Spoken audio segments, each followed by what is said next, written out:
Oi pessoal, tudo bem? Aqui é o Ambaldo.dev, um podcast sobre tecnologia, carreira. A gente fala também sobre notícias, entrevistas e as coisas que não estão nos livros. Estou aqui com o Álvaro. Olá Álvaro, tudo bem? Oi pessoal, tudo bem? Como é que vocês estão? E eu sou o Eduardo Dias, estamos aqui com o nosso podcast e para começar, nós vamos apresentar um pouquinho sobre nós, a gente recebeu um feedback do pessoal. Eu sou o Eduardo Dias, como eu disse antes, sou diretor de tecnologia na Neonet, uma empresa financeira focada na área de empréstimos pessoais e estudantis. Eu estou com mais do que 20 anos de experiência. Descobri que eu tô ficando velho. Eu trabalhei em várias áreas, como manufatura, automobilística, trabalhei também com telecomunicações, educação, saúde e finanças. Eu sou apaixonado por arquitetura e desenvolvimento de framework. Padrões são tão bons que nós temos que criar mais um, não é verdade? Álvaro, segue aí. Meu nome é Álvaro Cantador, eu sou software engineer na Neonet, a mesma empresa que o Eduardo. Tenho já por volta aí de 10 anos de carreira, sempre foquei mais em back-end, mais especificamente aí em sistemas distribuídos, cloud computing e orientação a objetos. E nos últimos 4 anos aí também venho me especializando na área de ciência de dados. Estou fazendo a especialização em inteligência artificial aplicada e estou focando mais nessas áreas de estatística, ciência de dados e etc. Que legal. Agora a gente queria mencionar também os feedbacks que a gente recebeu da galera. Muito obrigado, a gente queria agradecer a todos os ouvintes, especialmente ao Thiago Sindri e ao Igor Otávio pelas inúmeras sugestões. A gente está fazendo alguns ajustes nesse episódio e nos episódios que estão por vir, e esperamos atender às expectativas. Principalmente tanto ao formato, qualidade, sugestões de trilha. O primeiro episódio ficou bem cru, acho que a intenção até era um pouco essa, para a gente ter uma certa clareza no produto, para a gente entregar rápido, digamos assim, e ver o que ia sair. E o resultado foi ótimo, a gente recebeu um feedback muito bacana de vocês. Vamos lá. E hoje nós vamos, no episódio número 2 do Ambaldo.dev, nós vamos falar sobre o primeiro dos 15 fatores do livro Beyond the 12 Factor. One Code Base, One Application. Vamos começar? Bora!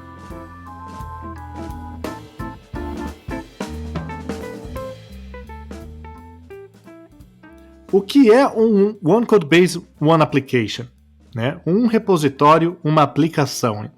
Na verdade, se você for ver bem, até é uma coisa que a gente está tentando seguir aqui no podcast, a gente tenta sempre traduzir da melhor forma possível os termos para o português. Mas antes, quando a gente estava fazendo a pauta, a gente não chegou num jeito de traduzir One Code Base, One Application.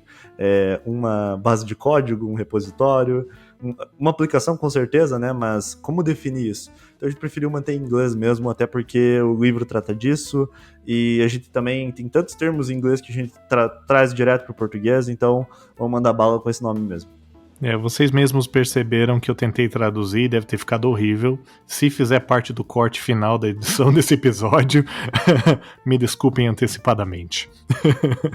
Então, hoje falando sobre One Code Base, One Application. Esse é o primeiro princípio, e esse é o princípio que fala sobre a questão de você ter um repositório para gerenciar os seus aplicativos, né? Eu acho que aqui a questão até parece simples, na verdade, se você olhar o título direto, tipo One Code Base, One Application, tá, beleza, eu já faço isso. Mas tem algumas nuances nas regras e algumas questões até contraditórias no mundo atual de desenvolvimento de software, que são interessantes de a gente até abordar aqui hoje nesse episódio.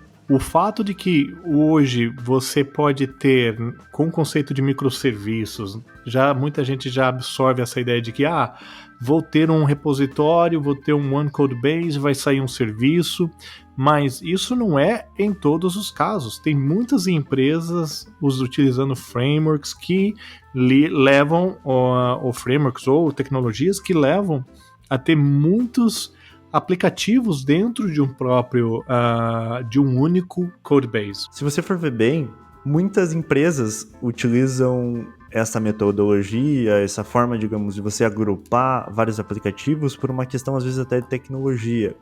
Por exemplo, no MVC, lá no Visual Studio, você tem uma solution com N projetos dentro e todos eles são versionados todos no mesmo lugar. Ou também aplicativos Rails que tem vários start scripts, como, por exemplo, um start script que inicia application server e outro que inicia os workers, vários pontos de partida, pedaços diferentes do negócio no mesmo lugar. E aí eles interessante, né, Álvaro, porque um exemplo, eu trabalhei muito com C# e é muito comum, eu lembro dos comentários das equipes falando, eu abri a solução, estou esperando carregar 47 projetos e vai levar uns 5 minutos para carregar. Né? Não foi uma vez ou duas que eu ouvi isso. Tanto, inclusive, tinha projetos que eu participava que tinha, sei lá, 45 mil arquivos, 50 mil arquivos, os projetos pequenos, se você fosse ver bem. E tudo numa palavra só, front, back, todo mundo misturado. E tinha que ter uma máquina boa para carregar tudo. Isso me lembra um episódio do passado onde eu utilizava o Visual Source Safe. Não quer dizer que eu tenho orgulho disso, tá? Mas a gente tinha problema quando fazia o check-in de muitos arquivos dentro do repositório. Porque como nós tínhamos uma solução com muitos projetos, a gente sempre estaria fazendo um check-in, um commit de mais de 200 arquivos. E o Visual Source Safe ele não aguentava o tranco. É interessante você notar que nesse fundamento, digamos assim, dos 15 fatores, o quão atrelado ele tá com a questão do versionador de código, né? Acho que até nesse episódio a gente vai falar muito sobre os versionadores que a gente utilizava, as experiências boas e ruins, mas é interessante que eu também já...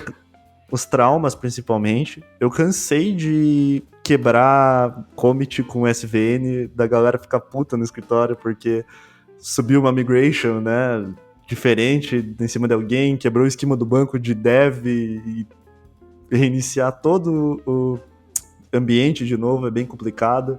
Então, eu acho que é um fundamento bem atrelado à parte do que tange a versionamento. Uma coisa que é interessante que a gente vai ver nesse episódio e nos outros, que nem você falou, Álvaro, é o fato de que nós estamos trazendo muitas coisas das operações, muitos aspectos da operação, do desenvolvimento, do runtime, tudo isso junto. Você vai perceber que hoje a arquitetura do seu serviço, a arquitetura do teu aplicativo, ela está muito ligada à forma como que você estrutura o seu time, como que você estrutura o seu código com Codebase, com as ferramentas que você utiliza, como que você faz o release de software. Algo importante que eu acho que também é interessante, na verdade já até começando os tópicos listados na nossa pauta, feita com tanto esmero, antes desse episódio.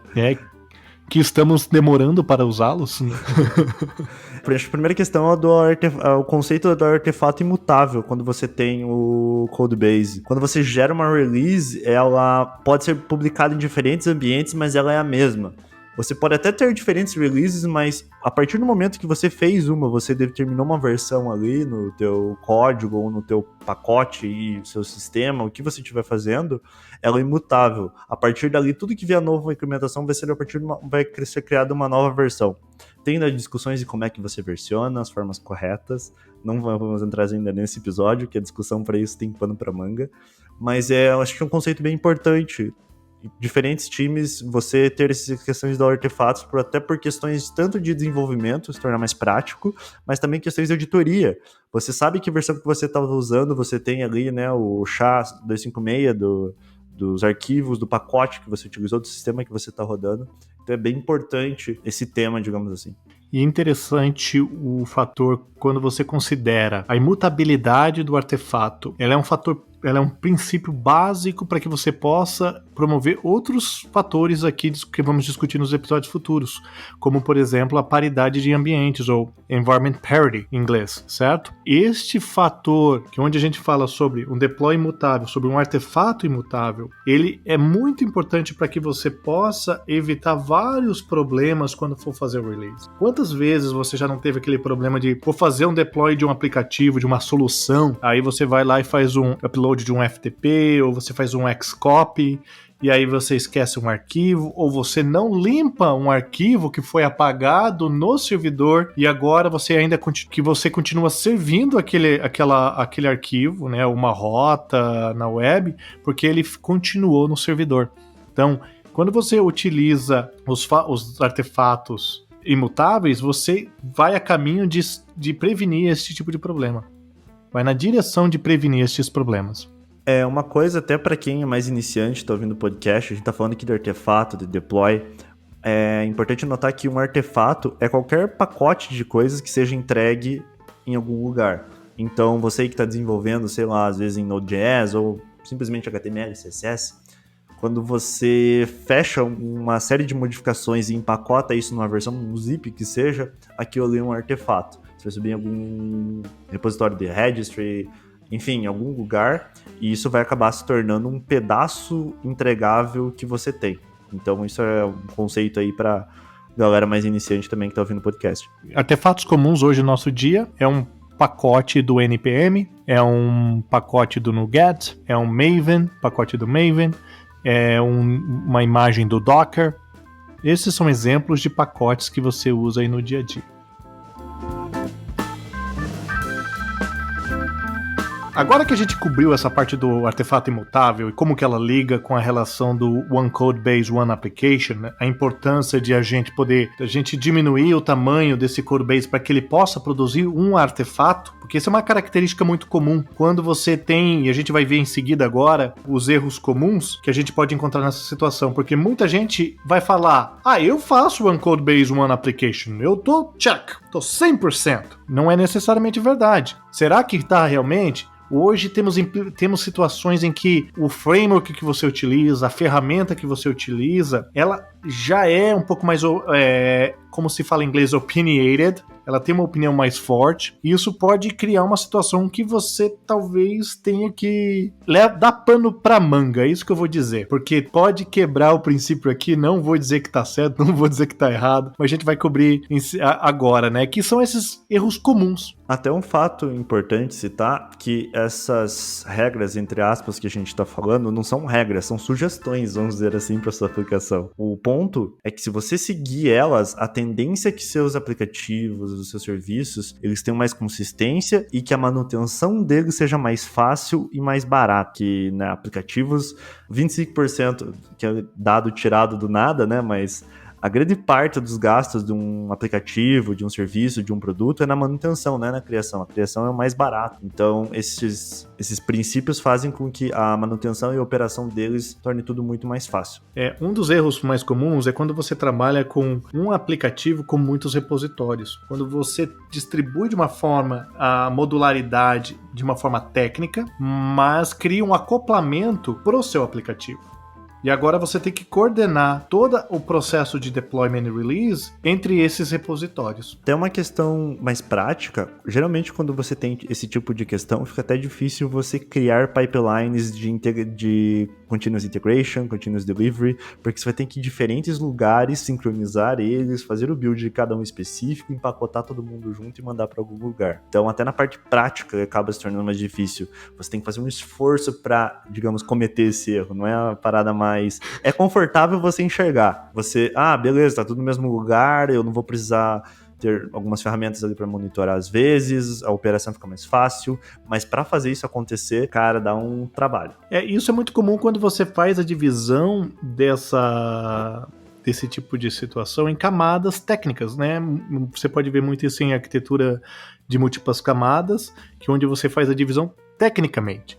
Que você faz a separação tecnicamente. E é aí que a gente vai estar falando, uma coisa que a gente não incluiu na nossa pauta, mas eu acho interessante a gente comentando, a gente vai evoluindo, é a questão de como você pode melhorar a distribuição do seu aplicativo numa situação como essa, em repositórios, em codebases que são associados ao negócio. Né? Como, por exemplo, como o Domain Driven Design, o DDD, pode ajudar você a modelar os seus aplicativos de uma forma mais efetiva. Inclusive o DDD eu acho que vai valer com certeza um episódio aqui especial. Temos vários amigos na área com opiniões muito fortes sobre o DDD. Com certeza vai valer um episódio. Vai dar briga.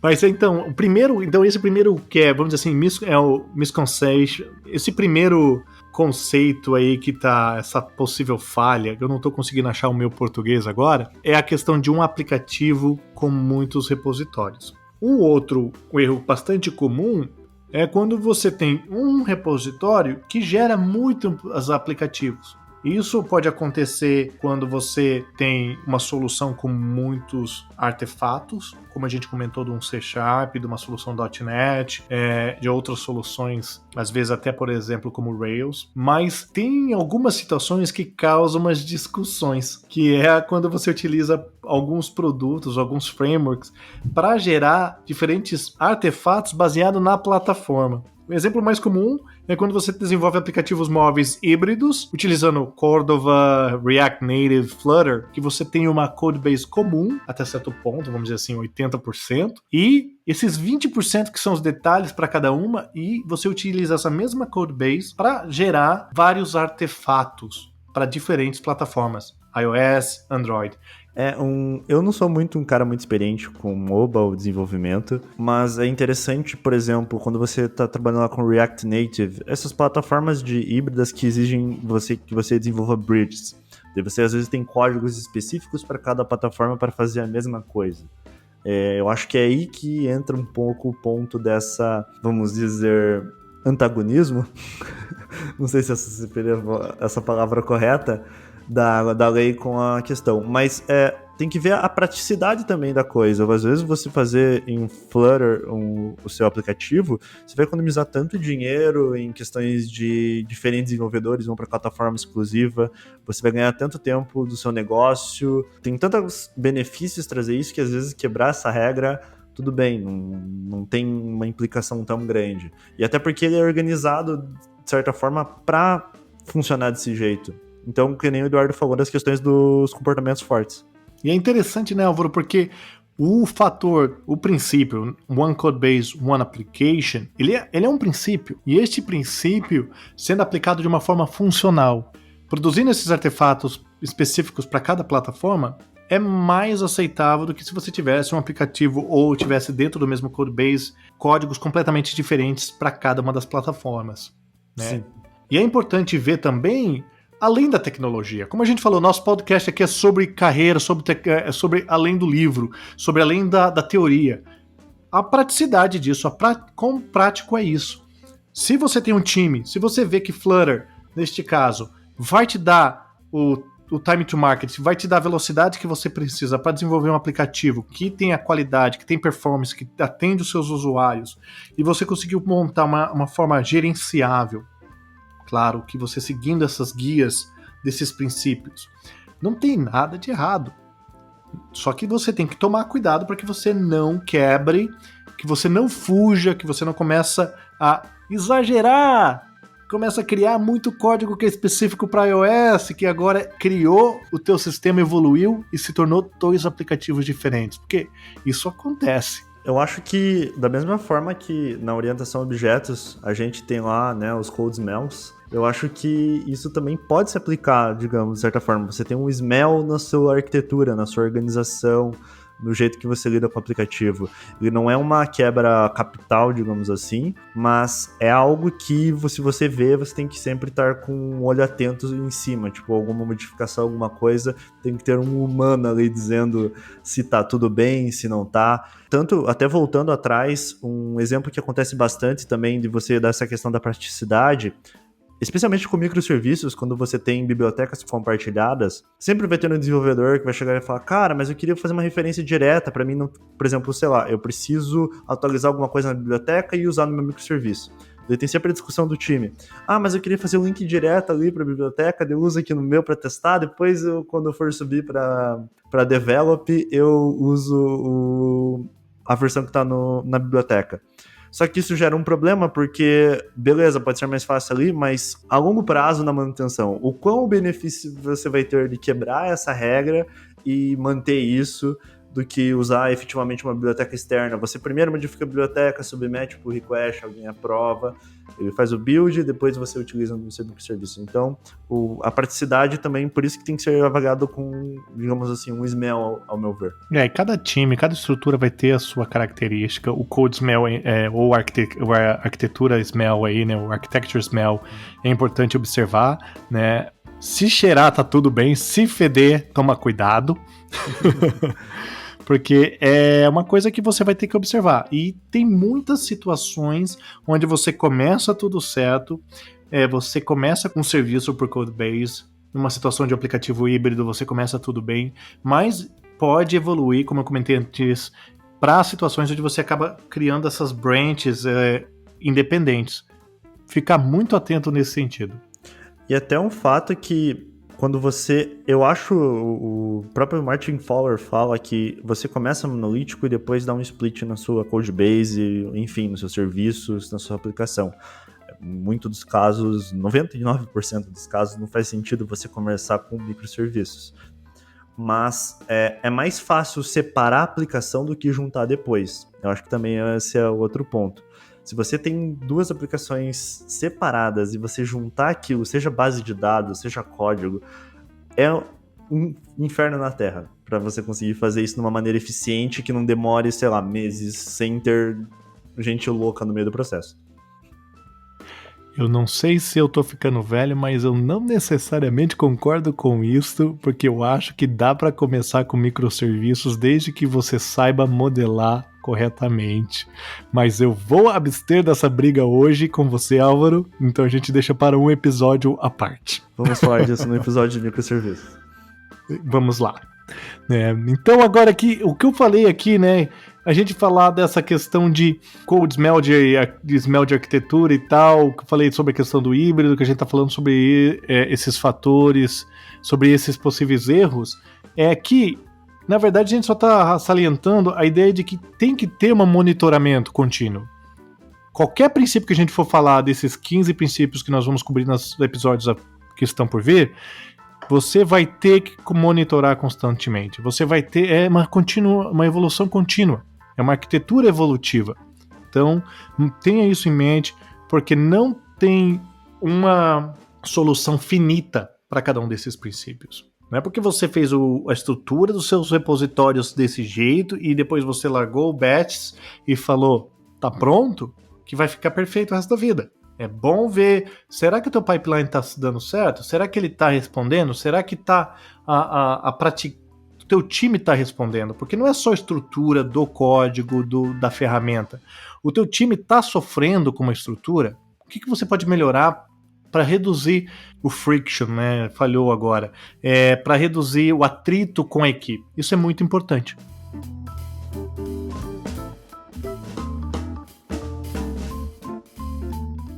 Bom, então, seguindo aí o feedback dos nossos ouvintes, a gente vai ter no meio de todo o episódio uma leitura de uma notícia, um tweet da semana, da Tech Tweet, alguma coisa relacionada aí ao mundo do desenvolvimento de software.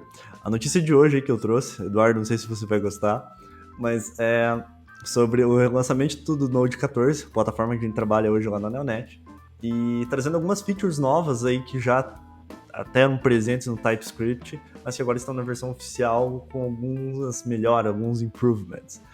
A primeira delas é o V8, que teve atualização para a versão 8.1, agora já inclui o Optional Chaining, o Nullish Coalescing e o Initial Display Names, e que também habilita calendário e sistema numérico de opções no Initial.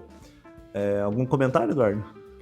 Initial é para internacionalização, tá? Só para o pessoal assim correlacionar. É o internationalization, vamos dizer, né? Exatamente. E outras coisas interessantes que vem nesse artigo que a gente vai colocar na página também, lá o link para a notícia, é a habilitação do Async Hook API com o Local Storage API também disponível no Node 14, tá? Então é bastante interessante para quem que estava utilizando isso já no browser, agora ter disponível para o Node.js. É interessante também, voltando até um pouco na questão do V8, que o time do TypeScript, eu acompanho alguns desenvolvedores no Twitter, e é engraçado até as discussões no próprio Stack Overflow, enfim, em todos os lugares, GitHub, perguntas também, acho que é um source bem interessante de você saber o que está acontecendo. Eles estavam segurando alguma dessas features no TypeScript para ter certeza da compatibilidade com o Node e com o ECMA. Então, aí o Node já implementando isso ajuda aí bastante a comunidade a se desenvolver o quanto antes nessas features aí que são de linguagens modernas e já estão há tanto tempo e estão chegando só agora no Node. Outra feature interessante também, agora o Diagnostic Report está stable na nova versão aí 14. É bem interessante, já tive que usar em produção, me salvou já algumas vezes na hora de buscar leaks de memória, problemas de CPU, especialmente com serviços que lidam com criptografia e bibliotecas não tão famosas, vamos dizer.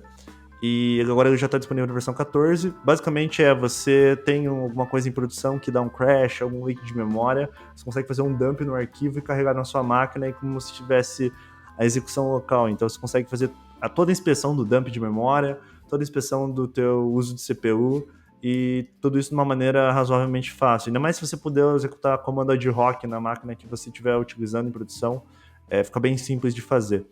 Então aí já está estável essa nova feature do Node. E é isso. Mais alguma notícia? Mais algum comentário sobre a notícia, Eduardo?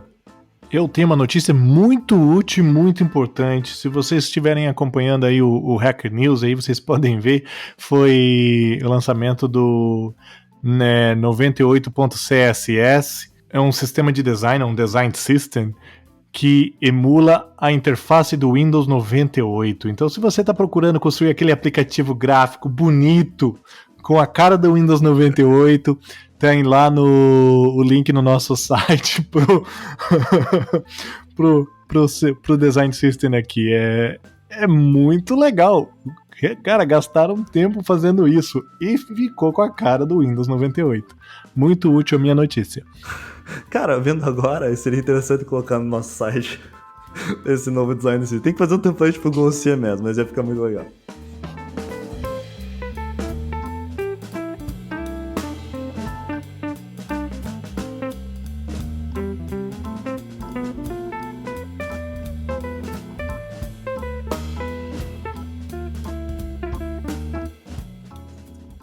Então, quando a gente fala sobre a questão do uso do One Code Base, do One Application, é muito importante a gente falar também, né, Álvaro, a questão de como que a gente pode chegar nesse nível.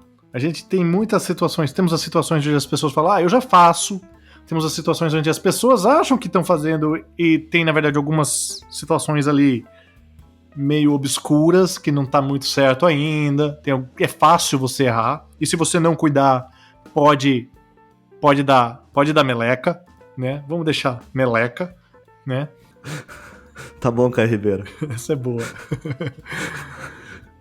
Mas também tem a parte da questão de como que a gente pode melhorar a estrutura de uma organização, de um aplicativo, de uma solução, para que você possa chegar nesse princípio. Como que você pode tirar vantagem da situação da sua organização para chegar nesse objetivo. E a primeira coisa que vem na nossa cabeça é o uso da estrutura dos times, que relaciona muito com a lei de Conway.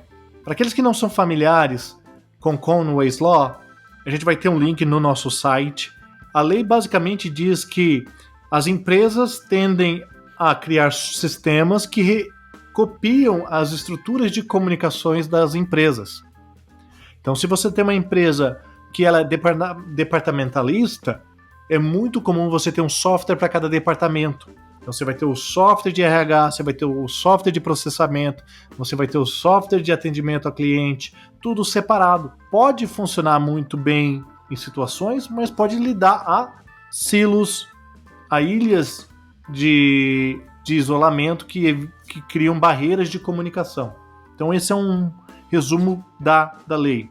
Até na verdade, ela reflete tanto pro lado bom quanto pro lado ruim. Se você tem, além da estrutura organizacional, mas se você tem, digamos, uma estrutura indisciplinada, vamos colocar assim, o software acaba também refletindo isso. Então, às vezes é comum você receber um chamado do suporte, alguma coisa assim, que você precisa desativar alguma regra de negócio porque precisa dar um bypass em alguma coisa. Então, essa regra não é só saudável para o desenvolvimento do software, mas também é saudável para a empresa no geral, você seguir o processo de maneira correta. E também outra característica é quando você tem a quebra desses times, por exemplo, a questão dos departamentos, mas você tem um acoplamento muito grande desses grupos. Isso pode gerar situações onde você precisa de um recurso, esse recurso vai para o backlog da outra equipe, a outra equipe demora.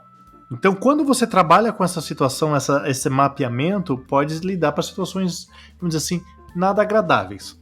mas você também tem momentos onde que você pode tirar vantagem disso.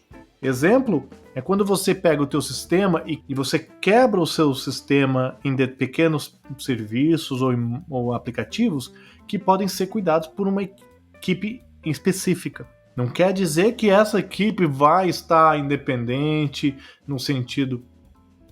Não quer dizer que você vai evitar o problema de dependência dos recursos, das features, mas vai permitir com que você reduza o tamanho daquele serviço, daquele aplicativo, daquela application para aquela equipe, o que consequentemente diminui o batch size, o tamanho da entrega, e permita que essas equipes sejam mais ágeis.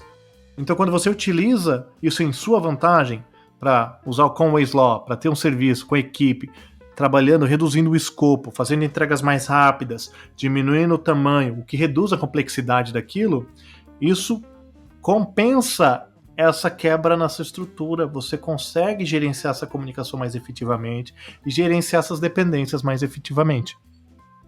Um exemplo até na Neonet, a gente consegue lá no nosso projeto, a gente consegue fazer inúmeros deploys por dia. Eu nem sei nem quantos a gente faz, mas, cara, chega perto da casa das centenas de deploys por dia. E isso em ambientes que você é mais engessado, esses processos entre si, é impossível você imaginar um deploy em menos de duas semanas, em menos de um mês. Então, até quando eu comento isso, às vezes em palestras e mostrando o que dá para ser feito, as pessoas acham que isso até é algo impossível ou algo muito difícil de chegar, mas quando você segue esses princípios, quando você tem essas métricas, esses monitoramentos, fica tudo mais fácil. É interessante, né, Álvaro, porque você falou da questão da entrega de 2 semanas, um mês, aí você foi até generoso, porque no caso da Neonet, sendo uma empresa, para aqueles que não conhecem, a maioria da galera no Brasil não vai conhecer, a Neonet é uma empresa que gerencia empréstimos estudantis e trabalha com agências do governo americano, então ela é uma das maiores provedores de serviços para o governo americano. Então tem muitos sistemas, vamos dizer assim, legados, são sistemas grandes. Quando você olha para os outros competidores, empresas do mesmo porte, com milhares de funcionários, como a Neonet, por exemplo, a média de entrega, na verdade, é de 8 semanas, porque você tem aquela questão de você fazer todas as mudanças do seu repositório, de você passar para um ambiente de teste, para daí desse ambiente de teste passar para um QA, né, para um Quality Assurance, aí passar para um teste, uma homologação de segurança, para daí então ir para um deployment e fazer o deployment de produção. Então, quando o Álvaro comentou ali, até para os nossos ouvintes, centenas de deploys por dia, isso é muito significativo, especialmente na indústria que a gente tá? Então isso eu acho que reflete o quão importante é, às vezes, algo tão ingênuo quanto uma regra dizendo one code base, one application, o quanto você consegue diagnosticar do seu negócio os problemas que ele tem, não só na parte de desenvolvimento de software, mas como eu falei também na questão de processo, e o quão ele é tão simples, mas o quão ele é uma métrica, de certa forma, no fim do dia, importante para avaliar a saúde da sua aplicação, do seu processo, da sua empresa como um todo. E isso aplica para qualquer indústria, para qualquer área, para qualquer segmento, que é a questão de como que você se organiza. E um dos primeiros passos que é interessante, que é importante, desses princípios que nós vamos comentar nos outros episódios, é One Code Base, One Application. É muito engraçado você ver que uma coisa que aparentemente tão simples deu tanto assunto para o nosso episódio e também e é tão importante, tão fundamental para tudo aquilo que a gente vai falar na frente. Para finalizar, em outras palavras, vamos dizer assim, até como colocam no livro, não quer dizer que você não vai compartilhar código entre as suas aplicações. Ele vai ser compartilhado, mas em diferentes formas, em diferentes serviços, diferentes bibliotecas, isso para te gerar essa disciplina, essa métrica, esse processo dentro do seu desenvolvimento. Então, é basicamente isso. Mais algum comentário, Eduardo? Eu acho que é isso, Álvaro. Eu acho que sobre o assunto, a gente cobriu bastante.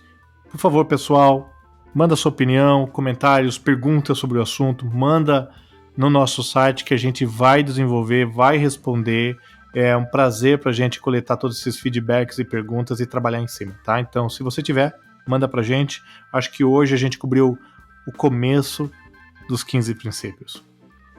Bom, então é isso. Mandem um e-mail pra gente no team@unbounded.dev.